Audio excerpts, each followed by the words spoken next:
Hello, I'm Redmond Bacon, and this is Cinemascapes.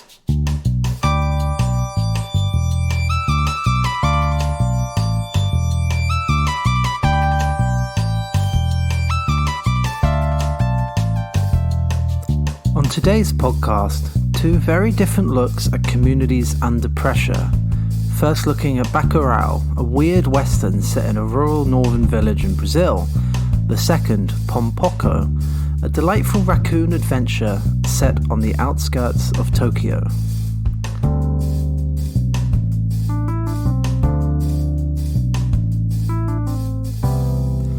As a critic, I have a special relationship with Kleber Mendonça Filho.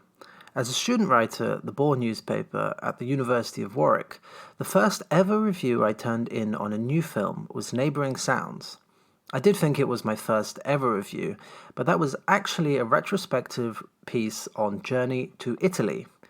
Anyway, I found Neighbouring Sounds to be a confounding, slow, yet major movie that took me days and days to review, much to the consternation of my editor, before I finally settled on a huge score of 5 stars, finishing my review with: Neighbouring Sounds is an original work of art constructed through the eyes of a poet, which in time will be seen as an art house classic.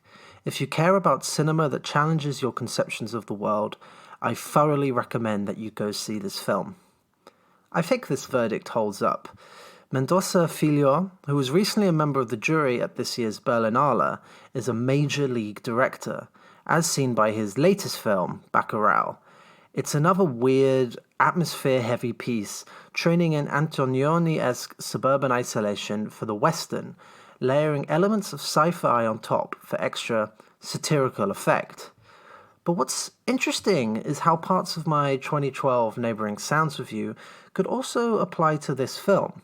For example, I wrote of Neighbouring Sounds that at times it seems that the stories have little to do with one another, more they try to provide differing views of life in the suburbs through its almost documentary-like portrayal of its characters. I never saw Aquarius, but Bacurau seems to carry on in the same vein as Neighbouring Sounds, by giving us a total immersion into a community first, its culture, customs, traditions, music, and attitudes, before moving into the plot.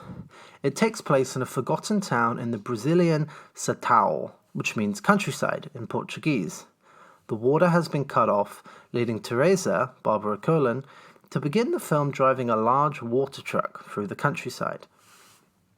She is back just in time for the funeral of the town's matriarch, who has died at 94 and seems to be a symbol for the town's old ways. She is given a martyr's burial, handsomely laid to rest by everyone in the town.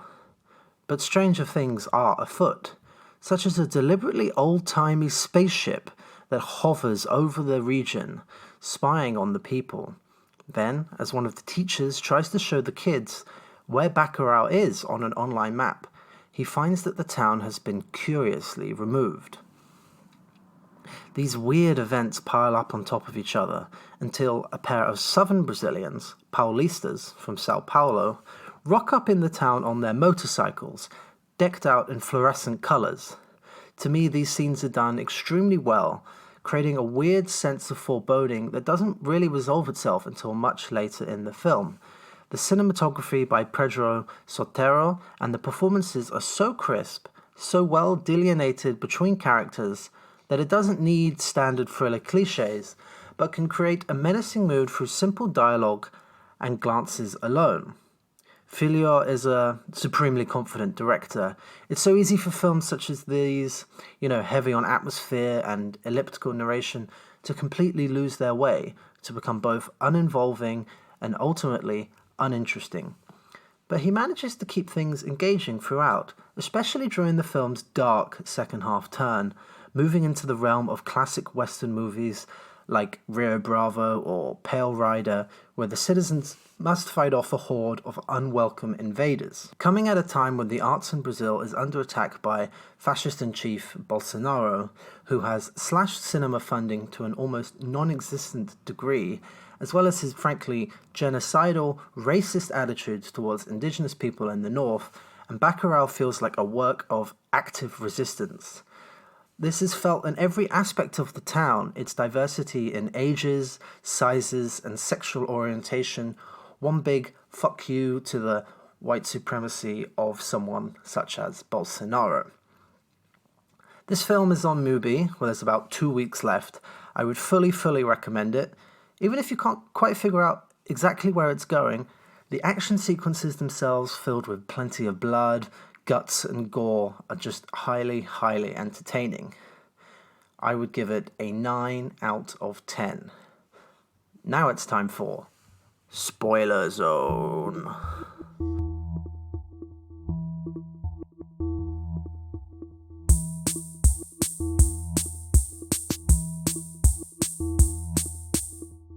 So it turns out that the villains hunting down this town are not really Brazilians, but a motley group of Americans and Europeans who hunt down villagers for fun.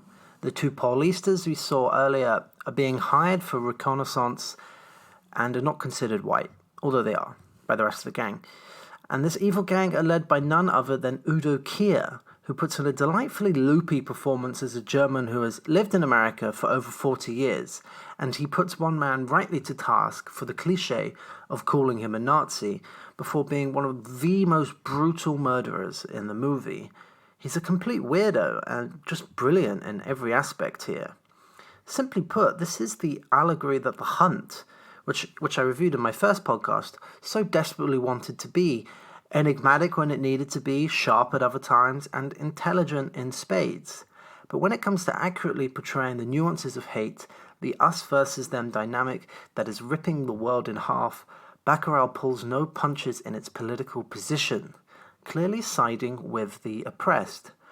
The Hunt backs a both-side argument, while Bacurau backs a one-side argument, which cannot help but feel like the right side. The villagers fight back violently, blowing the invaders to pieces. Filio has a touch of the bizarre here. One naked man and his naked wife blow the faces off their enemies before putting their clothes on. Their unshapely bodies a humorous symbol of their proud, perhaps not movie-like identity. Then in one of my favourite touches from the movie, the guns that the villagers arm themselves with all come from the town's local museum. When the National Museum of Brazil burned down in 2018, it felt like a loss of an immeasurable amount of culture and a symbol for what Bolsonaro is doing to the country. So by having a museum be the central metaphor for resistance here, it's obvious that Bacurau is pinpointing the importance of knowing your past in order to confront the perils of the future. Likewise, the more you know about Western hybrids, and I'm not talking about cowboys versus aliens, the more you will enjoy the way Bacurau messes around with tropes here. This is possibly an all-timer.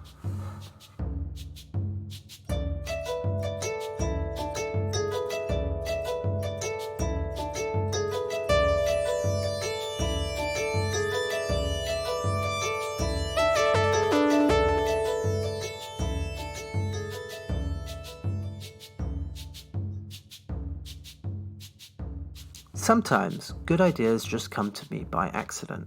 I knew I wanted to watch Bacurau, considering all the hype it had since its Cannes release, but I only rewatched Pom Poko recently because it came with the latest batch of Studio Ghibli releases on Netflix, and I missed those super cute tanuki raccoons.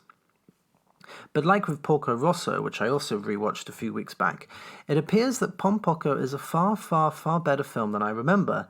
In fact, I would go so far as to say this is another capital M major Ghibli effort, a document of a changing world that carries just as an important ecological message as Princess Mononoke.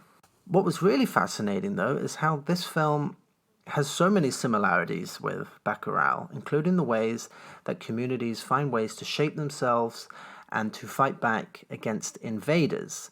This time it's not colonialists, but the forces of construction and the forces of urbanization and overpopulation of the human race. A few criticisms of this movie seem to be that it's too specific to Japan for anyone outside of the country to fully appreciate. And while I am sure there are some cultural nuances that went way over my head, as can happen, The universal thrust of the story is actually very easy, basically functioning like a goofier version of Watership Down. Yet, like the protagonist of Bacurau, the raccoon's way of life, which has remained intact for thousands of years, is under attack, this time from the forces of suburban expansion. While the average Japanese person moving into the suburbs surrounding Tokyo is not evil like the villains in Bacurau are, they are somewhat unthinking, Pom Poko using its animal perspective to comment upon the strangeness and ignorance of everyday human life. It also asks questions like, why do we always cramp ourselves together on disgusting, overcrowded trains? Why do we go to work every day? Why do we live in such strange houses? Perhaps the raccoons have a point. After all, these are smart, imaginative, playful creatures. As the folktales go, they are shape-shifting raccoons, who can be the normal raccoons we see in daily life, but when humans aren't around, they stand on two legs with, for the men, huge balls swinging underneath. This is a very strange touch, which is good to see that Disney didn't censor this when they re-released it with the English dub. They also have the capacity, like foxes, to turn into anything they choose, as long as they possess the talent. Pom Poko lays out in great detail the lives of these creatures, which are by nature very friendly, but find that friendliness is standing them in bad stead when it comes to stopping developers from building on their land. The film delights in the tricks they use to get rid of the humans, which range from all-out attacks to spooky hauntings, manipulating certain shrined areas to appeal to Japanese people's sense of folktales, religion, and sanctity. The sheer imagination on offer here is Ghibli playfulness at its purest, and at times its most effective. It is aided by the use of a narrator, who adds a certain documentary-like history that I really appreciated. In the English dub, it's by master narrator Maurice LaMarche, who has done voices for countless animations, including The Critic, where he parodied Orson Welles, Space Jam, Futurama, and Team America, where he did Alec Baldwin's voice. It seems to foreshadow Courtney B. Vance's narration in Wes Anderson's Pom Poko-inspired, surely, Isle of Dogs, especially in its specific details, such as telling the exact era the raccoons live in. This voiceover is blended with that of various raccoons, creating a collective voice of frustration against the unending tide of modernity. Like in Bacurau, there is no real central character to the movie. Instead, the entire raccoon community is used as a stand-in for nature and the animal world, pleading for harmony between all species. This 1994 effort is directed by Isao Takahata, the other major director at Studio Ghibli apart from Hayao Miyazaki, who took many more stylistic diversions from the House Ghibli style, from the mostly naturalist exploration of one woman's life in Only Yesterday to the cartoon strip-like animation of My Neighbors the Yamadas. He's always looking at ways to find different ideals for representation in cinema. You can see that with the Tale of Princess Kaguya as well, which is more inspired by watercolor paintings than by traditional film animation. Alongside Grave of the Fireflies, Pom Poko is one of his very best films, and one that uses its comic and documentary elements to strengthen its tragedy. By showing the innate power and beauty and humor of the raccoons, it hits all the deeper when their way of life is irreversibly affected. Coming at a time where climate change is always in the mind of a lot of people, and we have to rethink our relationship to the natural world, Pom Poko seems perhaps slightly ahead of its time. I would fully recommend it among the other new Ghibli entries to Netflix this month.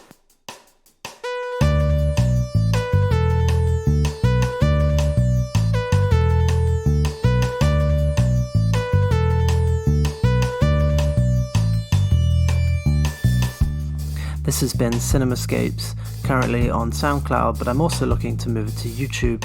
Thank you so much for tuning in. See you all on Thursday.